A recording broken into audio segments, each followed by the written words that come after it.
L'histoire, c'est on avait des envies, voilà, un cahier des charges en quelque part d'ambition sur l'environnement, sur la qualité des matériaux, sur le chantier, conception. Et donc on a retenu Hervé dans ce processus à partir d'un programme qui avait été construit, un programme de besoins et une enveloppe budgétaire et voilà un cadrage quand même assez précis de ce qu'on attendait, quoi.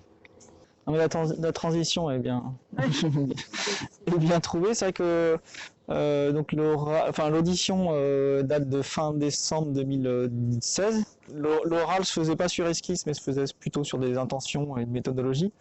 Et c'est vrai que parmi les trois, nous on va dire, on était l'agence qui n'avait pas d'expérience en habitat participatif. Donc on a de l'expérience pas mal en logement collectif et c'est vrai que nous l'axe c'était plutôt un axe lié à l'environnement, donc on va dire un parti pris sur des matériaux biosourcés, sur des co-constructions. Là je pense que la présélection se faisait aussi sur le fait qu'on ait eu pas mal de projets dits écologiques. À partir de la maison donc existante qui est derrière nous, qui est une ancienne annexe de la ferme du Drouillard, qui est un site, c'est des terrains assez humides qui abritaient des grandes terres fermières et horticoles et de maraîchage. Et donc le principe du projet initialement, c'était d'implanter donc ce qu'on a appelé les maisonnées un peu voilà en tournesol ou en rayon autour de cette maison commune, de manière à ce qu'on ait des logements tous traversant nord-sud ou est-ouest, et de réserver le stationnement vraiment à l'entrée du site. Une fois qu'on avait orienté ce plan en rayon autour de la maison, les accès se faisaient côté cour, donc ou rez-de-chaussée ou étage, pour avoir des jardins ou des terrasses, on va dire en périphérie ouest ou sud. Donc ça a été la première idée, on va dire, d'implantation.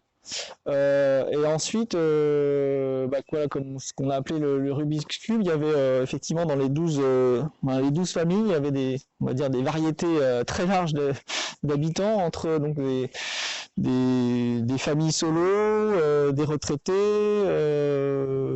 des couples séparés mais avec enfants à l'étage, personnes handicapées, des souhaits d'habiter plutôt à l'étage du maire ou des souhaits d'habiter au rez-de-chaussée, des souhaits d'être en duplex, ou des souhaits d'avoir une terrasse ou plutôt un jardin, ou éventuellement un jardin d'hiver. Donc là, il y a eu tout ce travail-là itératif avec les habitants. On est rentré assez vite dans le détail des plans sur l'habitabilité en fonction des besoins de chacun et des répartitions possibles entre rez-de-chaussée et étage.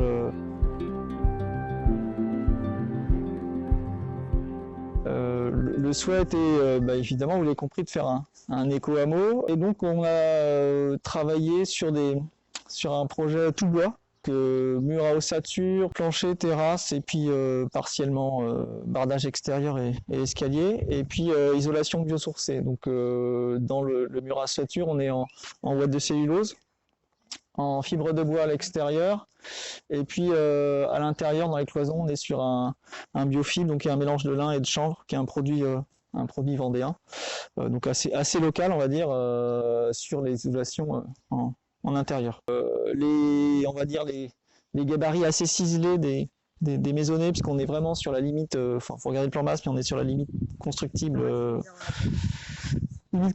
maximum, et puis après le ciselage, ou en tout cas le biseautage, vient des cheminements possibles vers les jardins extérieurs, et puis pour une gestion des intimités entre logements. Il y a aussi le travail de l'eau, on n'en a pas parlé. L'eau est récupérée, en tout cas il y a une gestion de l'eau, non pas par de la tuyauterie, on va dire enterrée, mais plutôt par une gestion aérienne. Donc c'est tout le principe de nous qui est en pied de façade, donc dans lesquels les eaux de pluie des maisonnées se rejettent. Et c'est vrai que cette gestion de l'eau a permis d'avoir des accès au logement par des petites passerelles, justement, et donc ils gèrent aussi des séquences d'intimité entre du plus public au plus privé. Donc les petites passerelles, vous les voyez là, vous les voyez derrière nous, mais qui enjambent à chaque fois la gestion de l'eau pluviale. Et on a travaillé là-dessus avec l'ALU Paysage, hein, qu'il faut citer, puisqu'ils ont fait un gros boulot sur voilà, tous les espaces extérieurs, sur les traitements des cheminements, les pavés alvéolés que vous voyez derrière nous, enherbés ou pas, et puis donc ce travail sur de passerelles, et ensuite qui gère aussi les escaliers pour accéder aux étages.